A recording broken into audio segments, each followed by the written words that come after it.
have a QR code and there are some demos in the system, so you can scan it and you can follow along if you want.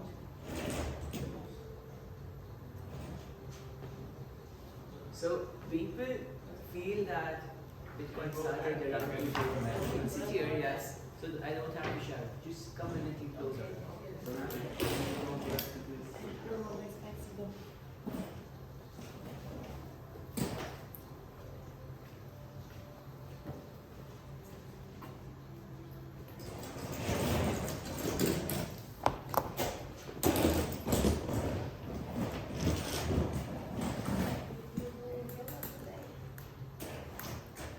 Bitcoin started in 1992, but it wasn't Bitcoin in its current form.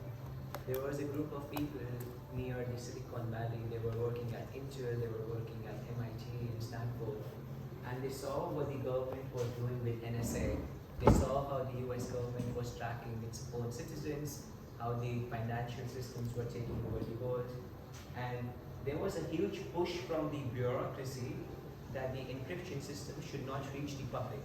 Because if public can encrypt their communications, it becomes harder for government to spy on them. And this group of people who call themselves the cypherpunks, they started pushing for public cryptography schemes. So if you have ever heard of PGP, if you have ever used Telegram or WhatsApp, you are already using the work of that group. If you ever use BitTorrent or the Tor network, you are already using the work of that group. If you ever read about Julian Assange, he was also a part of that group. There was halving, there was Nick Szabo, and a lot of other people who started working, and they called themselves the cypherpunks.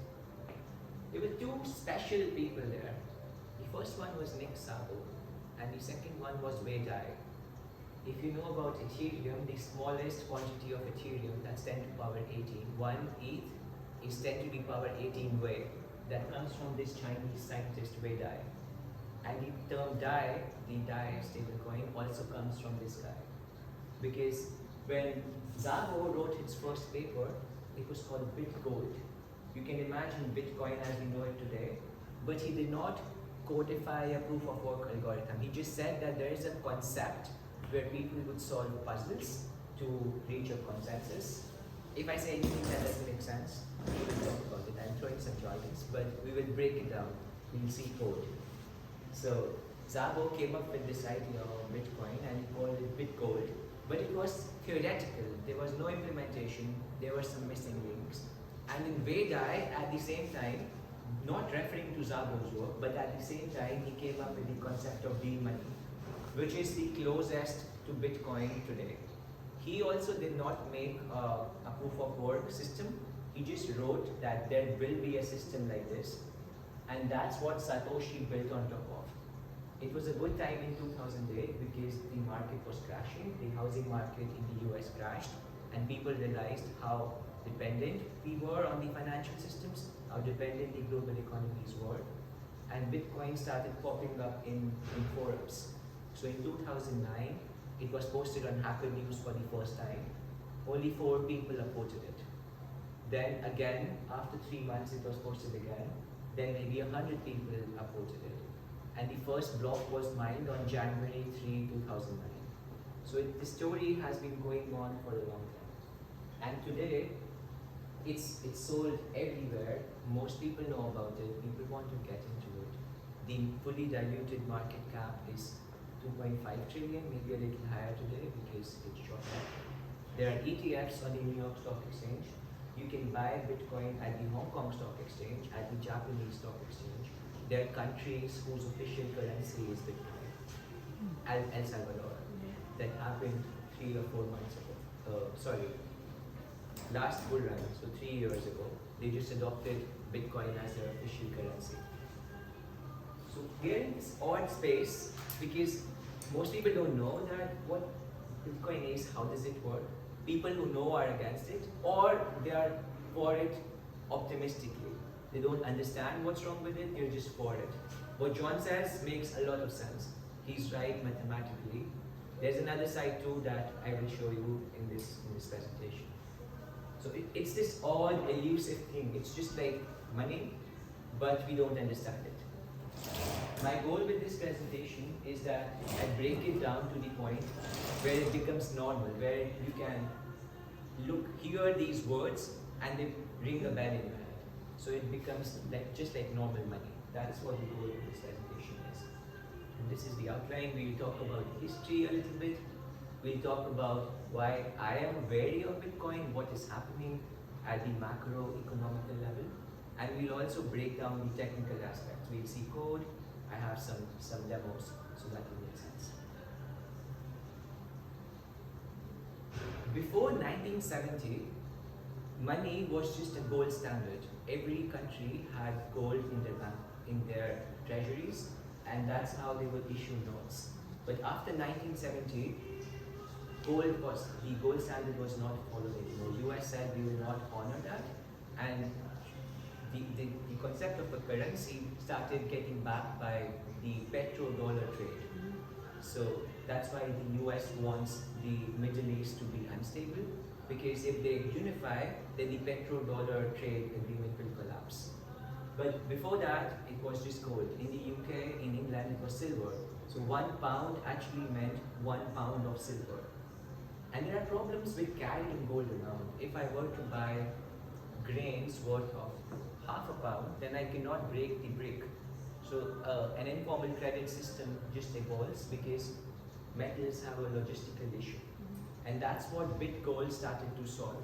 They said we could have this divisible gold which has all the properties of gold, but it is digital.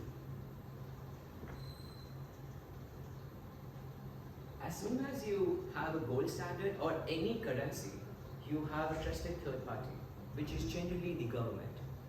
So the government says that you can use our contracts. Your note is just a contract. It doesn't have any inherent value.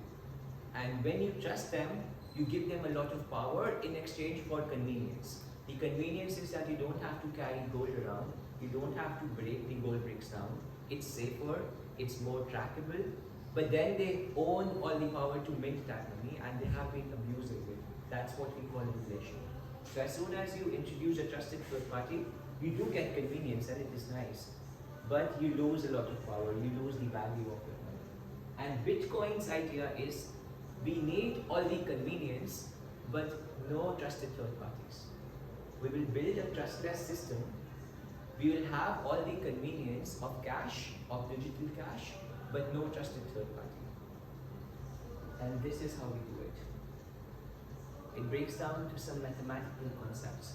We understand, I just showed this to you, but the basic concepts are cryptography. You can create hashes. Once you have hashes, you can have identity using key pairs.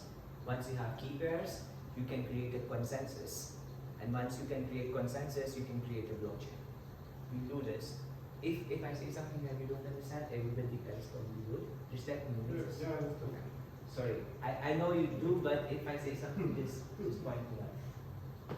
Okay, there's this website that I use. It's called ETH Build.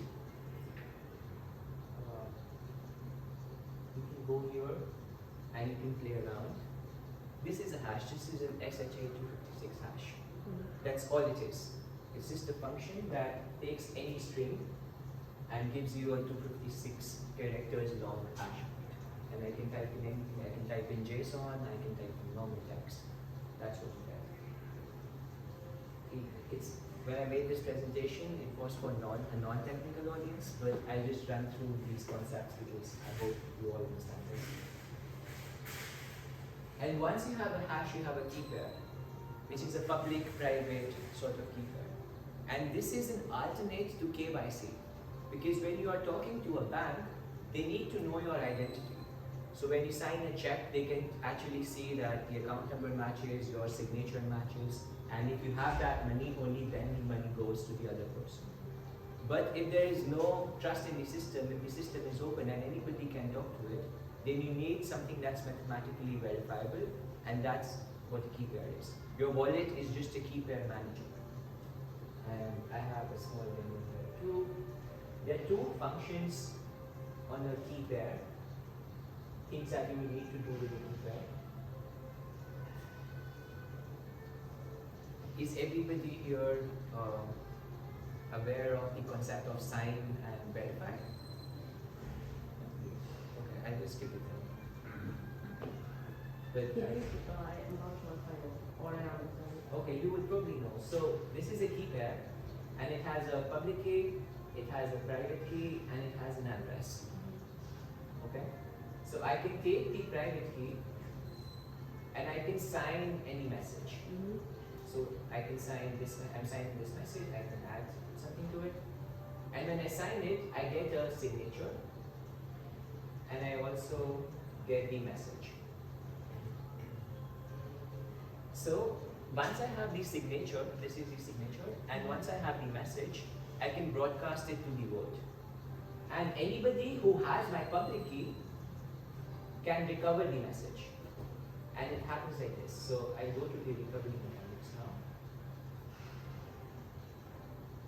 I took the signature and I enter the messaging.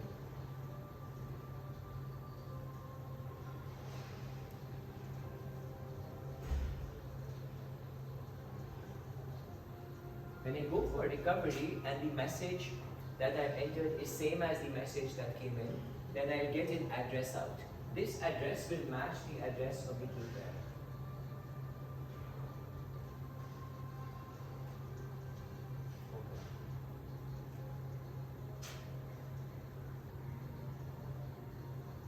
These two addresses will match, but as soon as somebody tries to change the message, the address will change. So that's how we do the recovery process. And that's how anybody can confirm that a message and a signature came from a particular keypad.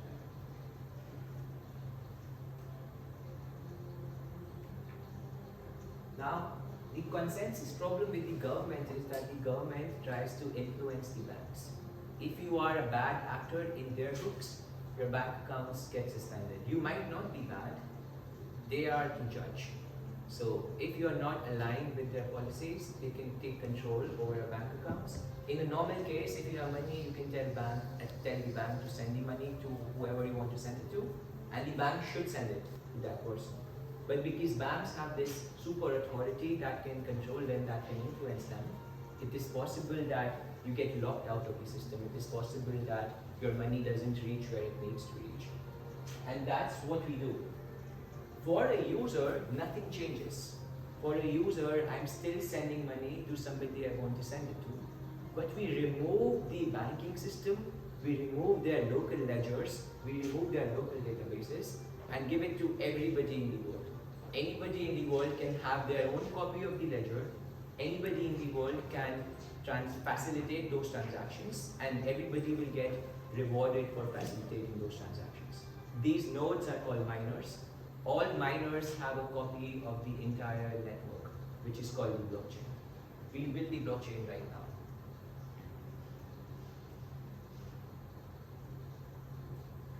Before we go there, before we see how blockchain works, we have to go back to the story of Byzantine. Or if you have ever heard of the term BFT, Byzantine Fault Tolerant Systems. This is where it comes from. Byzantine is a place, it's near Italy. And there was an idea, it was a thought experiment, that if there was a country or a city, a capital, which was fortified enough, and there were 4 or 5 different armies that were to attack the capital. Now there are some constraints in the thought experiment. These armies have generals that make the decision if their army would go and attack. The city is strong enough to fend off individual attacks. If only 2 of the 3 generals attack, the city will survive. All of the generals have to attack together. And the generals cannot talk to each other directly. They have to send messages because they're too far, there are probably hills and rivers in between. So there are a lot of things that could happen. When the messenger goes from one general to the other general, he could reach him successfully, and it's good, the consensus is approved.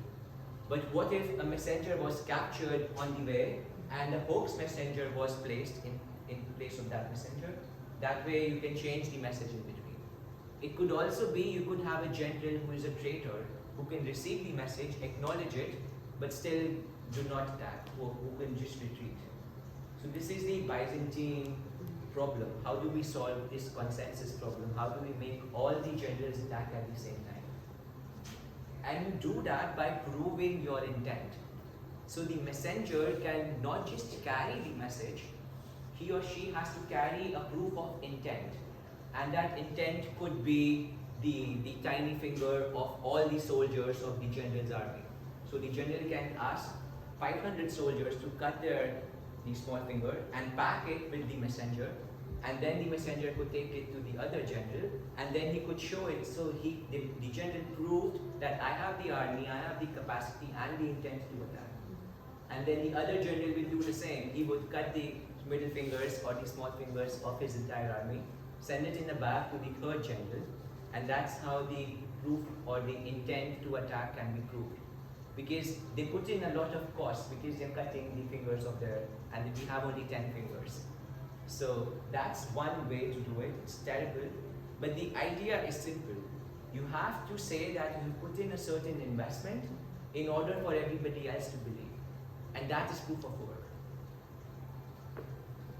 In Bitcoin, in the case of Bitcoin, it's a thermodynamic battery because you prove your intent by burning a lot of energy. Let's start on January 3, 2009. There's no blockchain, there's only Satoshi's node, there's no Bitcoin in existence, so there cannot be any transactions. So we have an empty transactions block. And these transactions are generally JSON, but since we don't have anything, we come up with the challenge of an empty string. This term, the term challenge, is a jargon that people use, but it basically means the hash of all the transactions that are present in the pool. So this is day one, Genesis block January 3. There's only one node, that is Satoshi. So the hash is an empty string. Let's see what's the hash of an empty string. So if I have an empty string, the hash is 60681 whatever. Right? Now what I do is, I've given a challenge 0681. This is the challenge that the network has given out. And the job of the network is to find another number P such that when you add these numbers, these are hexadecimal numbers, when you add these numbers and take a hash of the sum, you get a hash which starts with a certain number of zeros. This is the challenge, this is the puzzle. So we took the hash of an empty string, which is all the transactions we had, which was none. The network has to find a proof, P, and when you add the challenge and the proof and take a hash of that number, you get something that starts with a certain number of zeros. In this case, just 1 0. And how do we do that? It's very simple. You write a basic code. You start from 0, hexadecimal 0. Out there, I'm starting with y, which is 0. Hash is an empty string. Can you see this?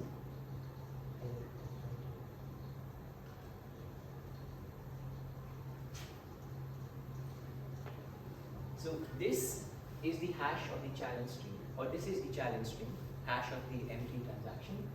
And you need to find a prefix where the resultant hash starts with a certain number of zeros. In this case, just 1 0. So the hash prefix is 1 0. How is determining that? Sorry? That should start with a single zero in this case? That's the proof that the network decides. Okay. In this case, finding something that starts with 1 0 is really easy. Okay. So for this code, I have put it up, and I can show you how the system breaks down maybe 3 or 4 zeros. So if I run this would be fairly easy to compute.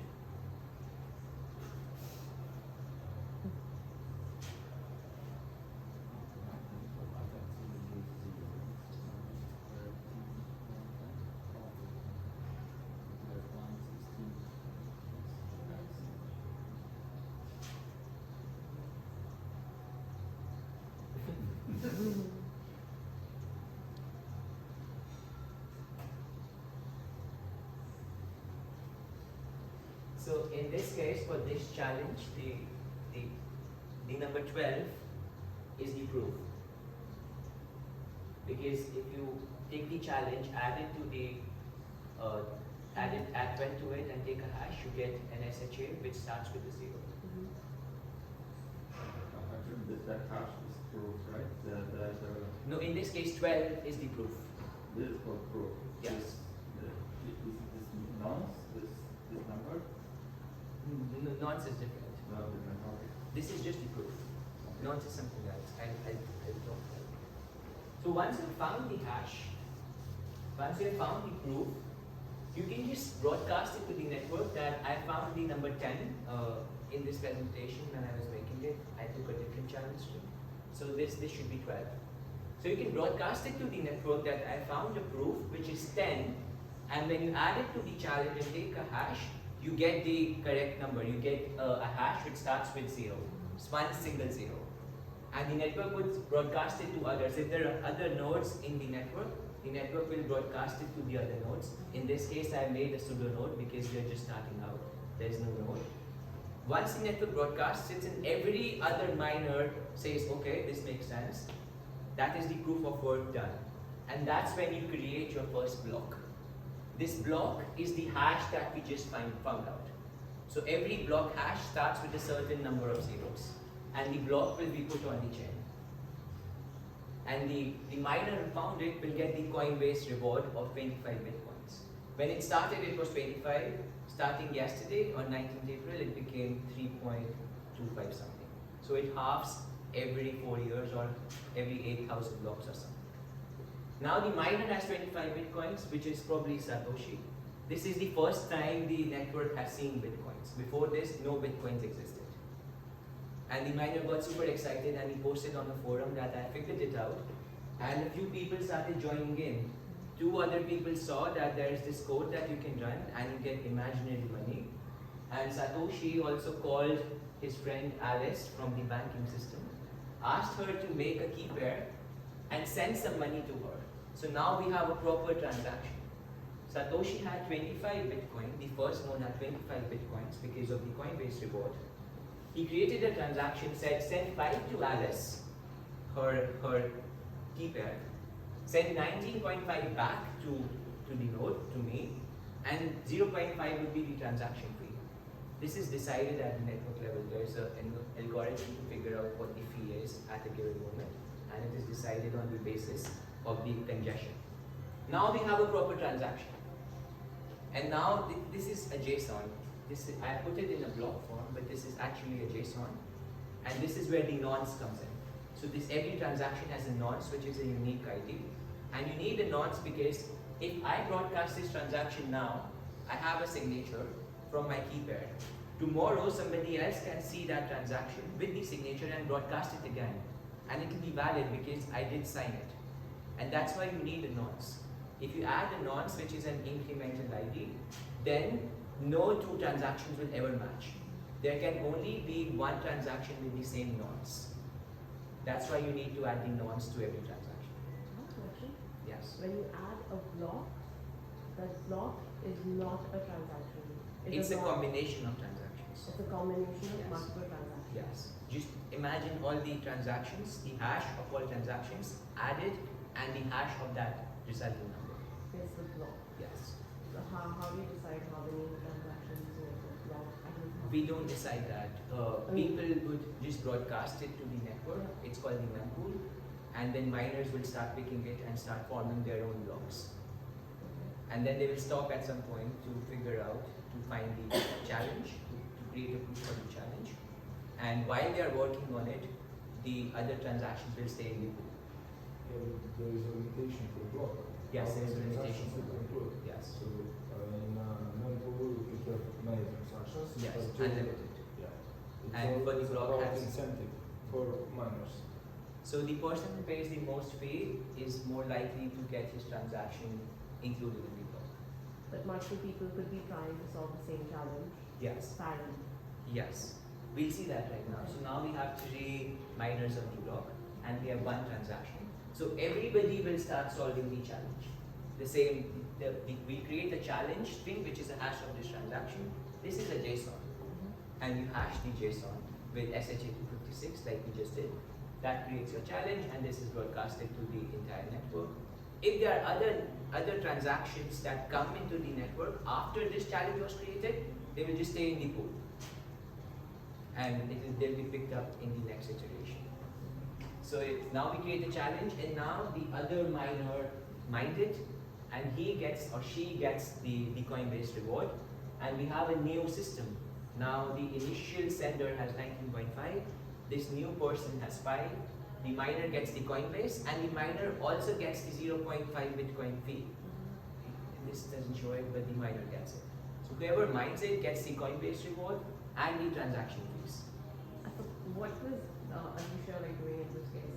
Nothing, she was just waiting. She just signed up on the network, and the initial miner Satoshi sent her like. Okay, got it. So I'm imagining this would be Satoshi's friends, because they started talking on a forum called bitcointalk.org, and that's where Satoshi would post updates, and that's where the initial community formed. And that's probably where everybody got the initial mining software, and they started running their nodes. But I'm sure it took months, maybe years, because it was until 2012, even in 2013, it was profitable to mine on a laptop. So people were it was just a group of enthusiasts who were trying to support the network. And then it blew up. Each block, what I showed in this transaction here, was a simplified version. But each block also has other information. You have all the block nonce, you have the hash of the previous block. So in that case, you create a system which cannot be fooled, because every block knows about the previous block. So in that case, if you try to mess the system up, the chains will start to fork, which means that different miners will agree on different things. That's a hard work, yes. How do they validate that the block hasn't been tampered with? When you broadcast the proof, that's it. When you have the proof, you will get it. If it doesn't matches the hash, that's the validation error. Yeah. So when you have the proof, you also have to send it back to the network, so it matches with their hashes. Yeah. And because every block has the previous hash, if you try to change it, it will affect the proof. Does it make sense? Yeah, in a way. Yeah. So now you reach a point where we have a group of miners, and the people are removed because there's no KYC. There's just a key pair. So I can have 500 key pairs. Nobody can stop me from doing that. So now this is the current state where we have a lot of key pairs and a lot of miners. At this moment, we checked yesterday, there were 18,000 nodes on the network, which does not equal to the number of miners. It could just be 18,000 networks, and each having a ton of ASIC chips. And there are, I don't know how many key pairs on the network. Now the fun part is, what if there are too many miners? Then people will be fighting for no reason. Or what if there are too less miners? And that's where the difficulty adjustment comes into play. If there are too many miners and the block is being produced in less than 10 minutes, the network would say, oh, this is too easy, we are going too fast, let's increase the difficulty. And you increase the difficulty by increasing the number of zeros that are needed in the final challenge plus hash rate. So if 1 was too easy, we were able to find 1 in a few seconds, the network will increase it to 2, and then to 3, and then to 4. And I can show you a demo of that. So right now this is set to 1 0. What if I make it 2 zeros? 2 0 is easy, you get 310. So initially for the first one it was 12, for the second one it's 310. Let's make it 3 zeros.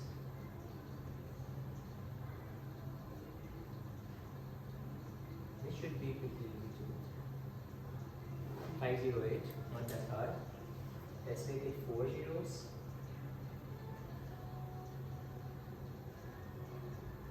There's a thing like combining either like single powers comes to play. Yes.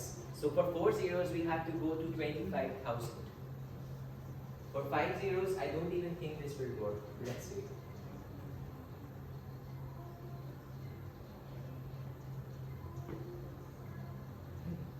What's the difficulty now for the current community bots? I think it's 12 zeros, but we'll just say it. You can see it on the terminal.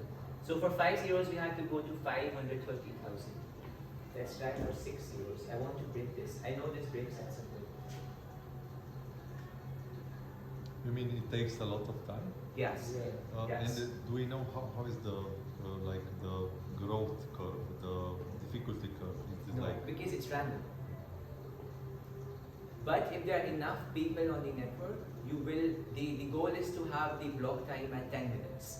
So if the block time is more than 10 minutes, you reduce the difficulty. So it broke at 7-0, it's at 6 zeros.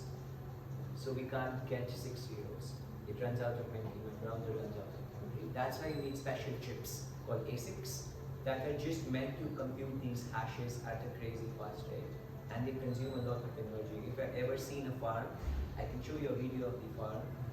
They make noise, it's heavy and it's scary. Yes. Yeah, but the format is hexadecimal, right?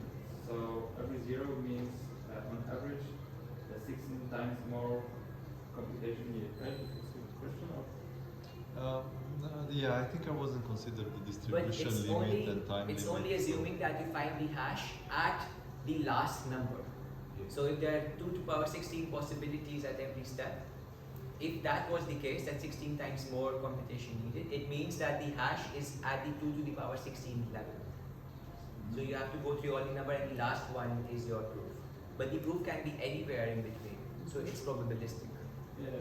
In that Actually, sense. this is what I was wondering if there is a formula, well, statistically prove the difficulty, how much does it increase, but yeah, I suppose it is, but It's probabilistic, there's a chance. yeah, that's what I mean. Probably And you can, yeah. that's the part of the security model. And sometimes miner will find the proof in just one go, it is possible. Yeah. It has never Probability happened. is almost zero. Yeah, probability is 0. It's like, it's more likely that you can drop a grain of sand and pick it up again than to find the proof in one go. So that's the odds that we're dealing with. The thing with the difficulty is that the chain is minimizing the room where your hash should fit in. That's it. But then can these guys like nodes get enough together and scam by just basically decreasing the block, the difficulty requirements by not generating enough hashes? Yes, That means they that the can. system will request less and then they can rig somehow? Yes. And the other side of this is the 51% attack, where 51% nodes collide and they agree on something that is not true. Because you have to broadcast a verification. If 51% of the nodes say this is okay, then that block becomes valid.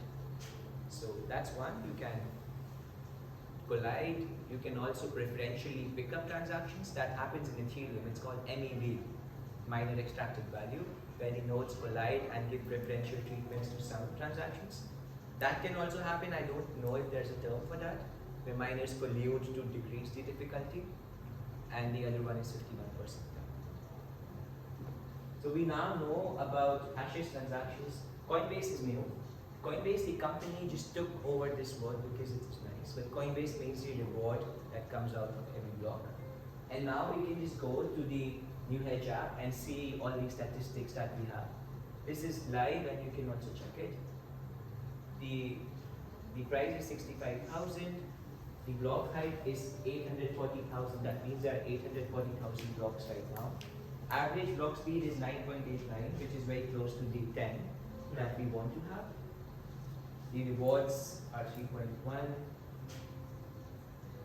There are miners.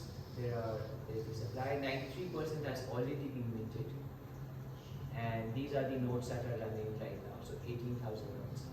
Now, what John was saying, you can check this number. These are the numbers we have to look. Currently, to run the network, it costs 1.27 billions every month. But only 149 million is generated as fee. So there's a deficit. If this continues to happen, the network will die in 2 halvings or 3 halvings. But if the fee is enough to be 1.27 billion a month, then the network survives at its current form. And it can happen in multiple ways. People can start using Bitcoin more, which is unlikely because Bitcoin is limited at 3 or 4 transactions per second.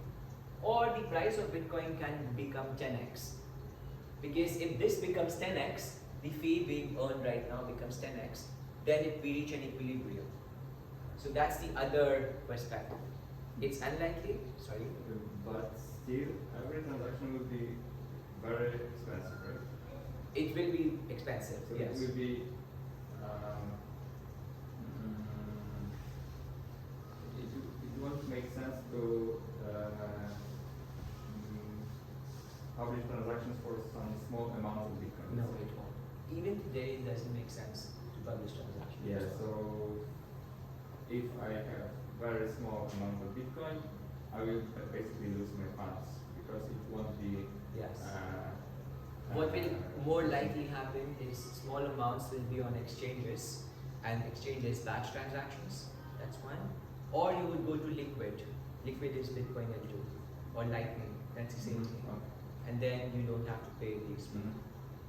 But How is this deficit working even right now?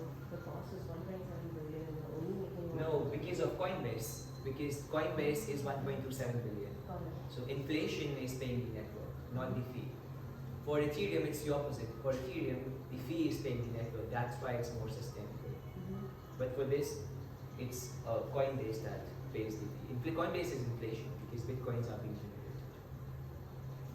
But this 10x seems to be likely. I would bet for it. So Bitcoin going from 60,000 to 600,000 is more likely than the network dying. That's my bet. Because and I base this on the governments and these funds buying these Bitcoins at a large scale. But we don't know. Nobody can predict the future. It's possible that Bitcoin dies, and it won't even take 12 years if it has to die, because it will never reach 21 million Bitcoins. It's always tending to it, and it's possible we reach. We can calculate when do we reach 99% supply. It's probably in the next 5 years, and that's when inflation becomes zero or very less, and this ratio goes off. Yesterday when we checked it, this was 10%. Now because the Coinbase, after the halving, the Coinbase has halved, this has become 70% deficit. Does that make sense? The deficit is very high now. We are only earning less than 10% as the fee. Some big change after halving, right? Yes, just yesterday. Yes. So yesterday the Coinbase was 6.25. So every day about 1,000 Bitcoins were being generated. Now it's half. Now it's 420 Bitcoins every day. Something close to 420. There is a lot of movements. Yes. And because the ETFs, I'll just go to that slide. There's some things there.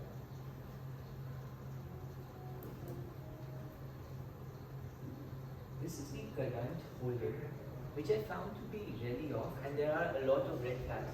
For example, Satoshi's wallet has 5.2% of the supply.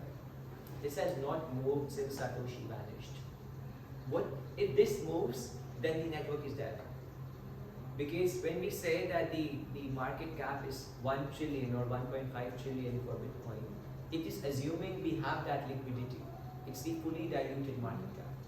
But we don't need to have that liquidity. We could have just 10% of that liquidity and funds that never move. So in a sense, we are cutting the supply. This supply is cut out. But if this moves, the market collapses. There are a lot of Bitcoins that are lost, about 17%. If somebody finds a key to their Bitcoin that they lost in 2010, the market collapses. Governments are holding some. This is the nicest part. 57% are held by retail investors. I really doubt this calculation because it could be that there are 10 people, Coinbase, creating Binance, holding 25%, but it shows up as a retail investor. So this image is more democratic than the reality. And then there are 6% that are left to be mined. I don't know which governments are holding 2.7%. I feel it's US because they have captured a lot of illegal Bitcoins that they will just hold in their treasuries. But if that comes to the market, again, there would be a small collapse.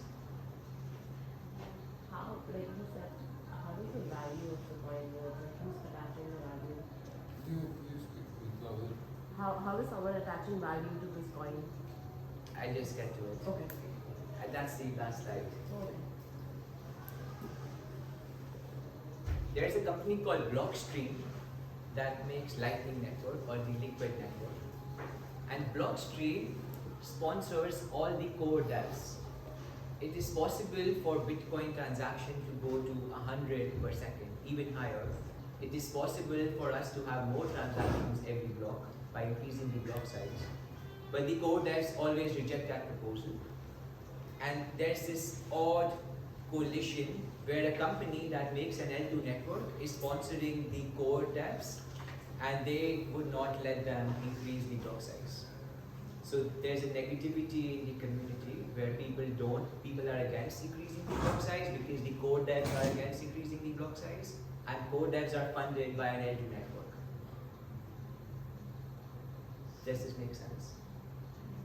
For L2s, the L2 would want traffic to come to them.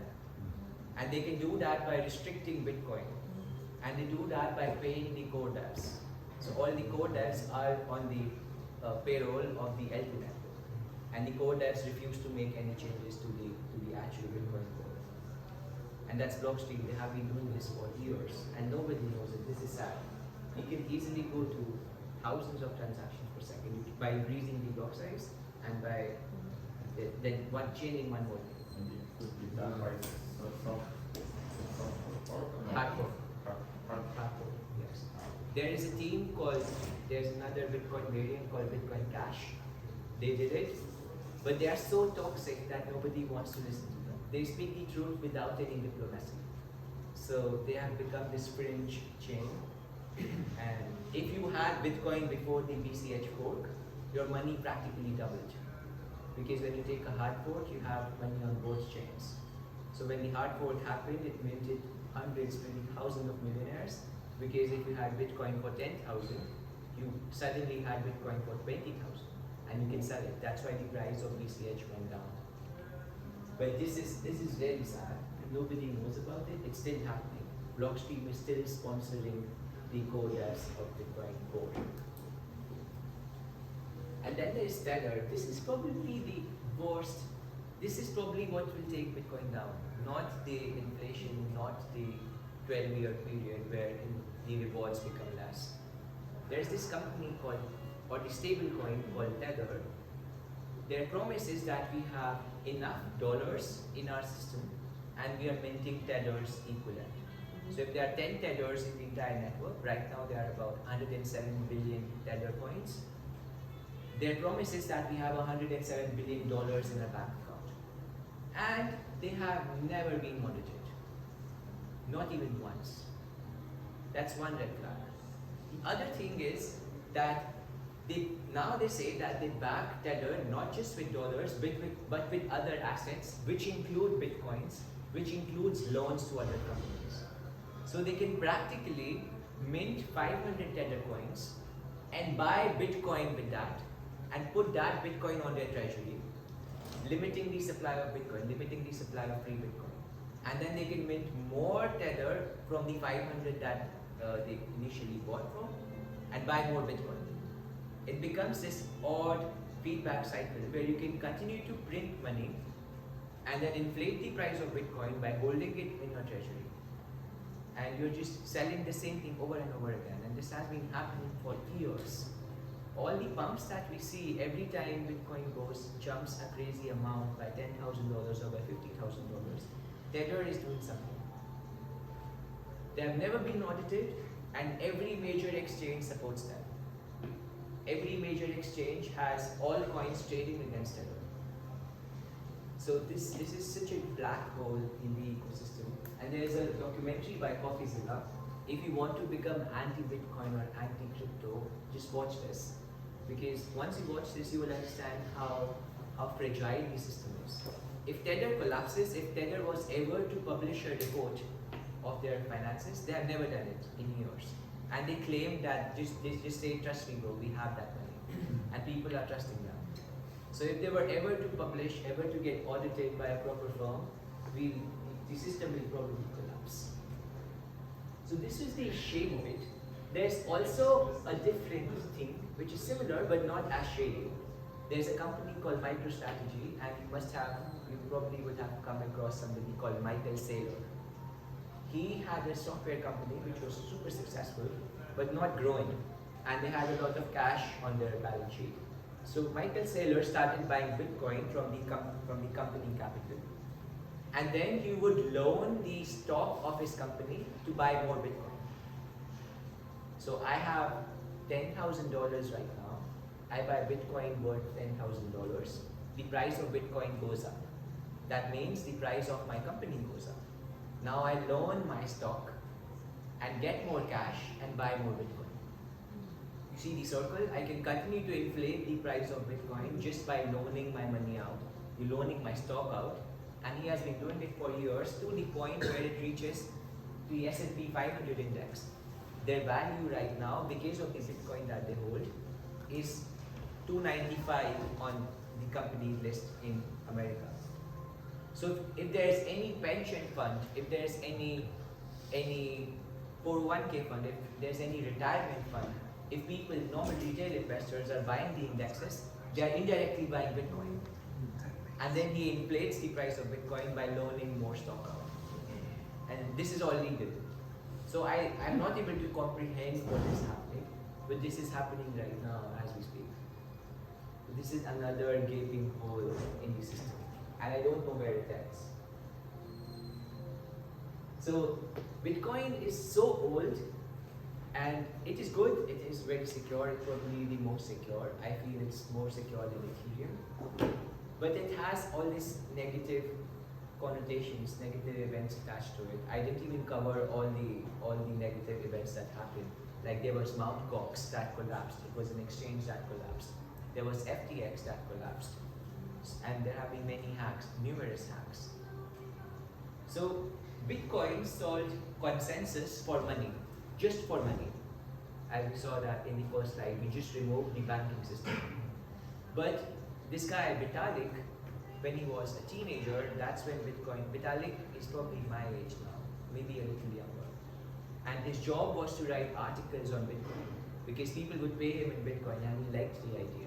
He was collecting Bitcoins, and he figured out that you could just extrapolate the consensus and use it for other things. You could use it for land deeds, you could use it for marriage certificates, you could use it for loans, you could use it for escrows, because all these things are trusted third parties. And Bitcoin came up with a way of removing trusted third parties. And that's how Ethereum became a thing. When Ethereum was launched, there were 3 people on the team. There were 3 co-founders. Vitalik, I know the other people now, but I don't remember their name. The other founder of Ethereum started Cardano. And the third co-founder started Polkadot, because they had a fight between them. When Ethereum was launched, it was considered to be a shitcoin, because they were asking people to give them their Bitcoin, and in return, they would give them Ethereum tokens. And that made no sense, because Bitcoin had value back then, and Ethereum was just this thing that was being built out of the air. And they pioneered the model of an ICO. They did it with Bitcoin, but in 2017, 2018, when status started, companies started doing ICOs. To reach it, an ICO is basically a public offering. For a normal company, for a normal tech company to reach an IPO, they need to go through a lot of legal checklists, they need to have a certain amount of money, infrastructure, things like that. But during the ICO boom in 2017, 2018, companies were able to raise hundreds of thousands of Ethereum. Status raised 300,000 Ethereum. There are companies who raised millions of Ethereum at $7 or $8 without any check. Status didn't even have a product, they just had a video.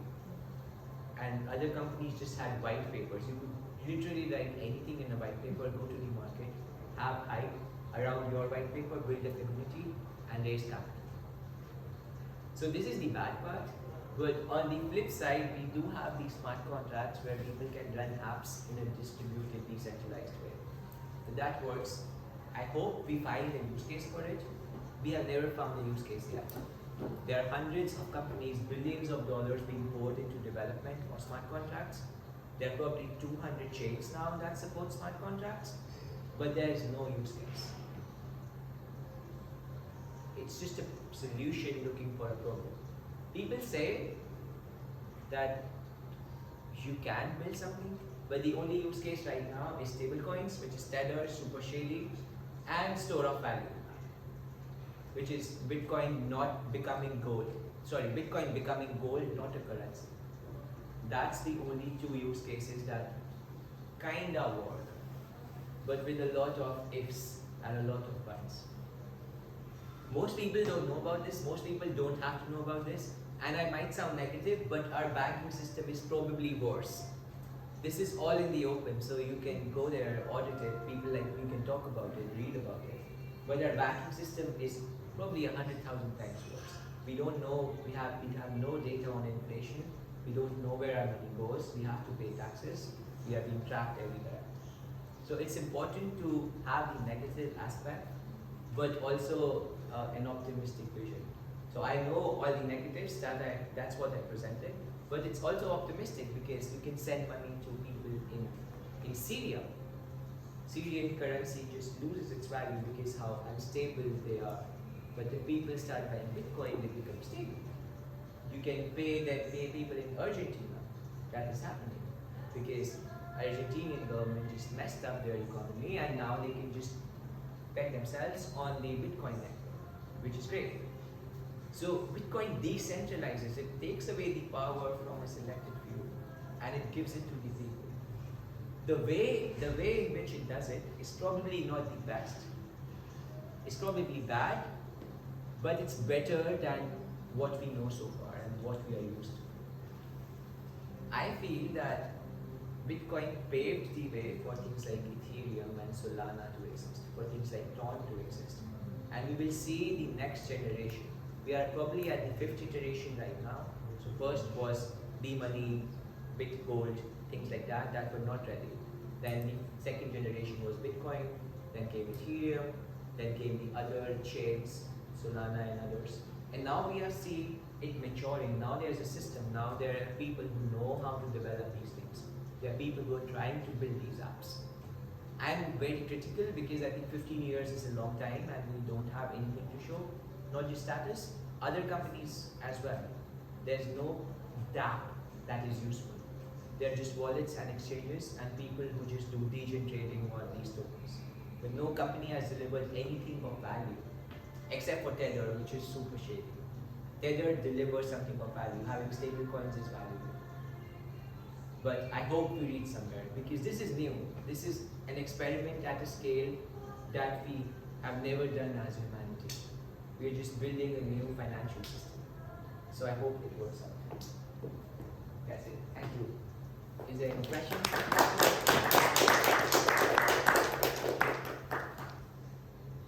Any questions? So, yeah, like, Yes. just a curiosity. So, way comes way, like the subunit comes from. It's the name of a Chinese scientist, Wei Dai. He wrote a paper called Bit Money, which was the basis of Bitcoin. So Vitalik took his name Wei, and the community took the name Dai to make the stablecoin. Yeah, but there are also, okay, there is no like obvious and visible usefulness yet, but there's a lot of use cases. Like we have also communities, right, where you can protect. Basically, you can have identity and the value and control something, right? Yes. But also, and ideas seems like with contracts and marriage, and whatever, land ownership is the same. But it didn't work also because it's in conflict with the current infrastructure, which are, I know, lawyers in case of contracts, whatever, and I know there's some interest, right? And Yes. I'll give you some examples that have worked to some extent. There's a company where you could go and put in a small amount of money and as a collective start buying land or houses. So this company would go and buy villas in Bali and anybody could invest even $10, $15. Then they would manage that villa and pay the DAO with the profits of that villa. This cannot be done with your normal systems. Or if you were to do it with just normal money, the hassle would be so much that it will never be profitable. So in that case, it's new and it works. Yeah, but Sure. that's where actually it, well, this is how I see it. That's why I always been interested in blockchain. Yes. Because it replaces, well, not replace, it can improve on the current system, which relies on a lot of people who control basically the direction. I know, I like don't lawyers, think they it will don't bring improve as it. much value, but they are paid with shitload of money, right? I don't know if somebody did the math, Yeah. and this can be reduced, like when you pay with a lot of money just for some things that don't bring you value but are required because otherwise you lose value, like it's the legal system, right? Yeah. Then that means that it's value taken from you, right? Just to bring these basic services that you need to build your infrastructure, right? So that's why my view was that we can slowly improve on this protection system, or I don't know. You are not wrong, but I also feel that it's too optimistic because lawyers do bring some value. They bring security. Yeah, So you can challenge something that's a contract written in hand, but you cannot challenge code. Code is final. yeah, but Once a block is on yeah, chain, but we it's have final. challenges, right? You can always challenge, like, I don't know, the fact that you own, right? Well, actually, this is what the lawyer do, right? Yes. They prove, or no, they prove that you as a person looking like that with this ID in your country, whatever, you bought this from, I don't know, right? And this is just to do this for a simple transfer of ownership for that apartment. It's like, wow, crazy effort in Yes. our time, right? Yes. And this can be done with the proof that you just show, right? Like, Yes, and that's a great use case. Yes. yeah, but no, it's like the awesome. The base is like so much value in that use case. But the There is- problem is that the system, the new system, is not as reliable yet as I see it as the old system, right? Yes. First, And so people don't understand it either. yeah, Because the old system is familiar. I can talk to this person, I can talk to the lawyer, I can talk to my municipality, and I can figure things out. yeah, but it's the same. Was the same like when the Bitcoin, like show, like you had 3 laptops running Bitcoin. It was the same. It wasn't Yes. trustable. Nobody understood. And now look, it's like so much trust in there, hold in those contracts. Obviously, it's not perfect as you show, right? It has holes and it can Yes. be bring down like any system. But the idea, I think, the value is like improving the current system. There's so much potential. I am hyper optimistic. I know all this, and yet I'm optimistic. So I'm just bringing it up. It's up to you to decide. Just There's one. Sorry. For that example, first, so that example, it's very I see the point and what's the benefit of all of that, but also it's very risky because entire control over everything is in your hand, is an individual hand, right? And that means, for that example, if I somehow stole his identity, then I am an owner of that house, right? That's very hard to be a real use case in the future in that way. In a way of transactions and other things, it's more likely. Yes. Because otherwise, you have that third party. Yes. Who's Who liable. can be held liable?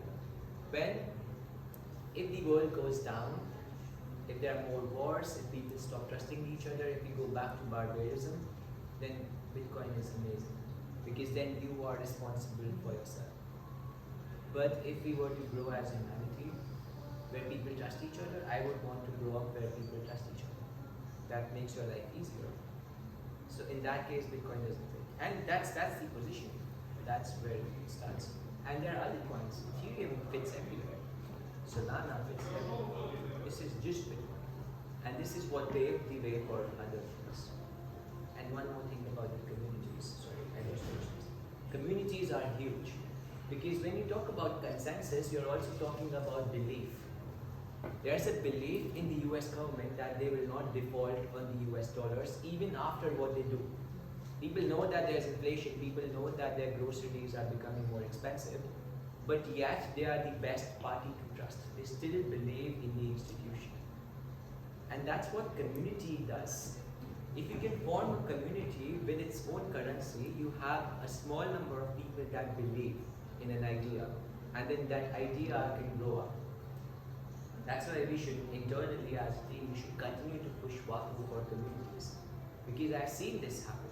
I've seen communities being formed. This idea that I told you about where people are buying homes, that was just a community. There were a few thousand people that came together, and a few of them took charge.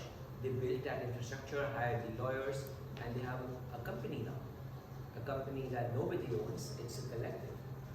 There are so many projects that came out like that. There is Golem where you could hire GPU power. There's Helium where you could hire bandwidth. You can get internet anywhere in the world, just pay with Helium points.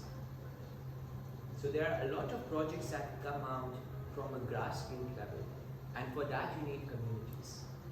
Community is like building your own state with its own constitution, its own charter, and its own currency. And anybody can get into it. So communities are huge.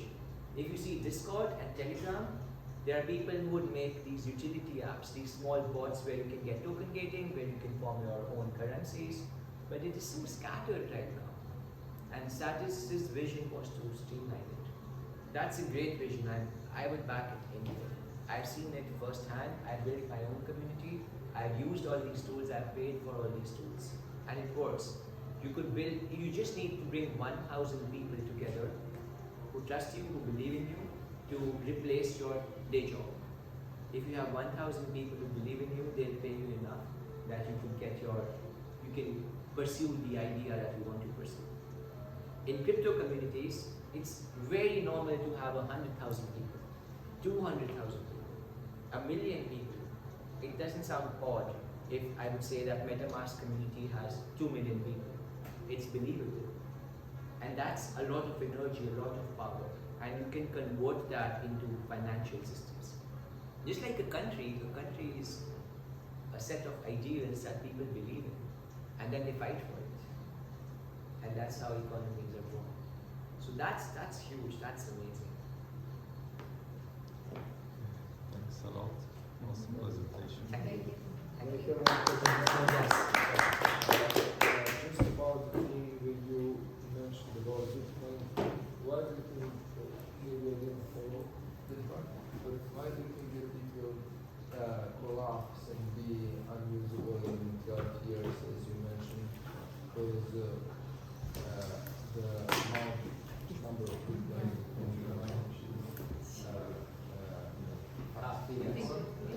and after that we can transfer that transaction. How do you think that it won't exist in 10 years? I think it does. But the idea is that to run the network, you need to spend $1 billion. Out of that, 900 million are coming from the inflation. So the network is rewarding Bitcoin base to the miners. And only 100 million is coming from the transaction fee. If there is not enough inflation, that means it has halved to the point where you cannot reward miners with Coinbase, then the miners have to depend on the transaction fees. But if price goes up, Yes, that's what I'm saying. And what John is saying is that the number of transactions will never reach a point where you can have an equilibrium. So the cost of network, maintaining the network, should be equal to the transaction fee being generated, or more, or less. That's when the network is in equilibrium. So it's sustainable. I think that can happen. John thinks that can happen. Depends on where you're reading, but you can read some articles on the internet that are predicting the price of Bitcoin will be 1,000 million. But there's no- whatever. I could say it could be 100 million. Yeah. Nobody can predict the future. Yeah, exactly. So if they believe it, they should sell their homes and buy Bitcoin. Fees will always stay in Bitcoin, right? Yes. And the thing, and you are Also. actually there's the fee. Yes, both the fee and the Coinbase. Coinbase is There is inflation. no network fee on Bitcoin. There is network. There is network. Yes. Transaction. It is. The mine hashes. Yeah. There is no way network fee as NVIDIA or Ethereum. Yeah, Ethereum it gets burnt. In Gasburg, yes. But Ethereum also pays a Coinbase. Ethereum? Pays a Yes, Coinbase, yes. yes. So Ethereum is not always deflationary. It can be inflationary sometimes, So deflationary. all those coins will be minted at some point. Yes. At least 99.99% yes. And they will be just Transferred. Transferred. Yes, yes. That's the idea. So if we reach an equilibrium, which I feel we would, the network survives. Or it dies and paves way for the next